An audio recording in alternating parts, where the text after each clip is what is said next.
Inilabas ni Congressman Leandro Leviste ang mga dokumentong ibinigay umano sa kanya nang yumaong si dating DPWH Undersecretary Catalina Cabral. Paano kung ang bawat pagbaha na paulit-ulit na sumasalanta sa mga komunidad, ang bawat kalsadang ilang buwan pa lamang ay muli nang nasisira, at ang bawat tulay na tila walang katapusang kinukumpuni ay hindi lamang bunga ng kapabayaan kundi bahagi ng isang masalimuot na sistemang matagal nang umiiral sa loob ng gobyerno?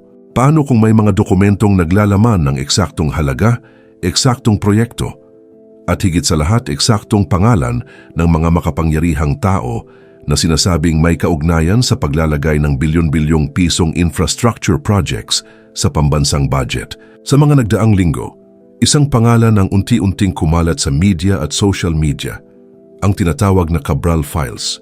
Mga dokumentong sinasabing nagmula mismo sa loob ng Department of Public Works and Highways, ang ahensyang humahawak sa pinakamalaking pondo sa buong bansa.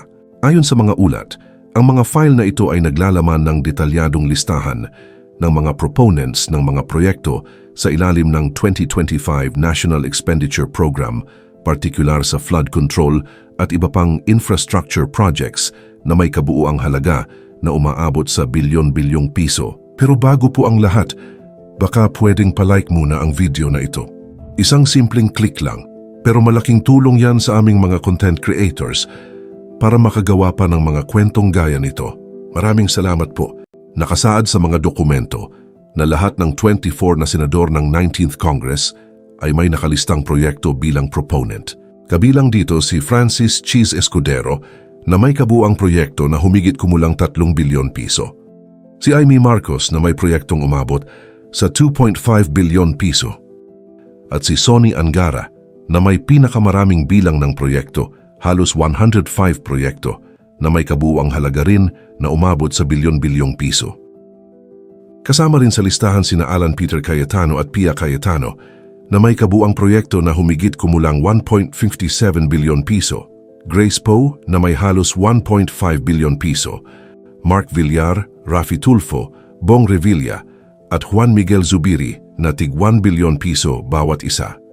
Bukod dito, nakalista rin sina Joel Villanueva na may 30 na proyekto, Coco Pimentel na may 7 proyekto, Jinggoy Estrada na may 6 na proyekto, Bongo na may 5 proyekto, Bato de la Rosa na may 5 ding proyekto, Lito Lapid na may 5 proyekto, Francis Tolentino na may 5 din proyekto, Sherwin Gatchalian na may 4 na proyekto, Nancy Binay na may 4 ding proyekto, JV Ejercito na may 2 proyekto, Robin Padilla na may 2 proyekto, Manny Pacquiao na may 2 proyekto, at Risa Hontiveros na may 1 proyekto na nagkakahalaga lamang na mahigit 100,000 peso. Hindi rin natatapos sa Senado ang listahan. Ayon sa parehong dokumento, may mga distrito sa Kamara na may napakalalaking alokasyon. Kabilang dito si House Speaker Martin Romualdez na iniuugnay sa proyekto na nagkakahalaga ng halos 19.1 bilyon piso, si Sandro Marcos na may proyekto na umaabot sa 12.9 bilyon piso, at si Peter John P.J. Calderon na ang distrito sa Cebu ay may kabuang alokasyon na 11.63 bilyon piso, pinakamalaki sa Central Visayas. Mayroon ding mga distrito sa Bukidnon, 3rd District na may 33 bilyon piso at Bukidnon 2nd District na may 27.11 bilyon piso.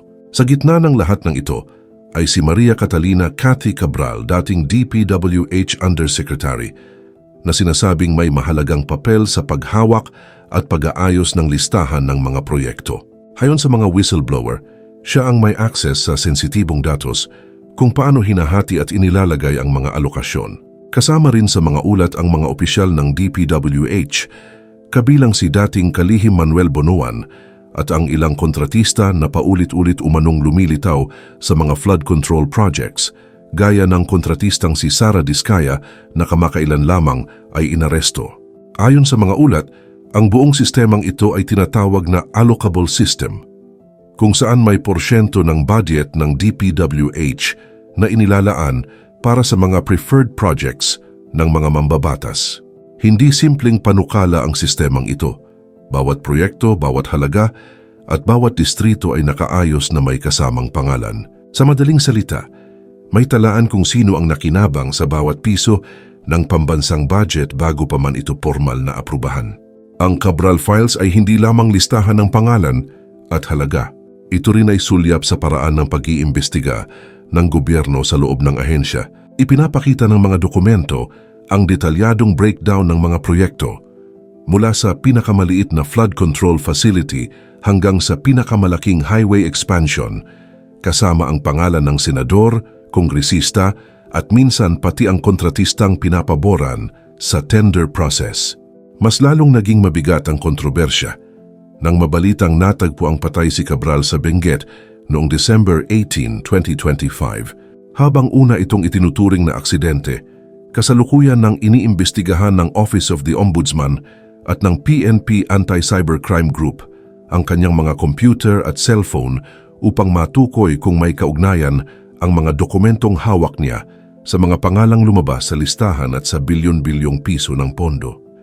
Ang mga gadget at hard drives ni Cabral ay kasalukuyang sumasailalim sa digital forensic examination upang matiyak na hindi ginalaw ang mga file at mapatunayan ang integridad ng impormasyon. Ang mga kopya ng Cabral Files ay ipinasa rin ni Leandro Leviste sa DOJ, Independent Commission on Infrastructure at Office of the Ombudsman bago pa man ito ilantad sa publiko. Sinabi ni Leviste na ginawa niya ito upang tiyakin na maimbestigahan ang mga alokasyon at hindi ito simpleng leak o paninira sa pangalan ng sinuman. Ito ay listahan ng lahat ng mga project sa DPWH budget at para sa bawat isang proyekto, may nakalagay na proponent at saka iba pang mga notes. Halos lahat po ng mga congressman at senators ay nasa listahan ito. Gayunpaman, ang listahan ay nagdulot ng pambansang kontrobersya at naging viral sa social media na nagbukas ng mga tanong tungkol sa transparency at pananagutan sa pamahalaan. Maraming eksperto ang nagsasabing ang exposure ng Cabral Files ay maaring humantong sa malalim na re-audit ng pambansang budget. Ang Commission on Audit ay inaasahang magsasagawa ng line-by-line review ng mga proyekto at ang mga kontratista na paulit-ulit lumilitaw sa listahan ay maaaring ma-blacklist o kasuhan ng pakikipagsabwatan sa mga opisyal ng gobyerno. Mahalagang paalala, ang pagkakabilang ng mga pangalan sa Cabral Files ay hindi otomatikong nangangahulugan ng kasalanang kriminal. Ito ay nagsisilbing basehan para sa mas malalim na investigasyon. Ngunit para sa maraming Pilipino, ang tanong ay nananatiling mabigat kung mapapatunayang totoo ang mga ito, sino ang mananagot at gaano kalaki ang epekto sa pambansang pondo at sa mga mamamayan. Ito ang kwentong patuloy pang nililinaw ng mga investigador, isang kwentong naglalantad hindi lamang ng mga numero at proyekto, kundi ng mga pangalan at kapangyarihang matagal nang hindi nasisilip. Isang sistemang nagtatago sa dilim na ngayon ay unti-unting lumalabas sa liwanag. Ito ang sinasabing DPWH leak na kilala bilang Cabral Files at ang buong bansa ay nananatiling nakatutok sa bawat bagong revelasyon.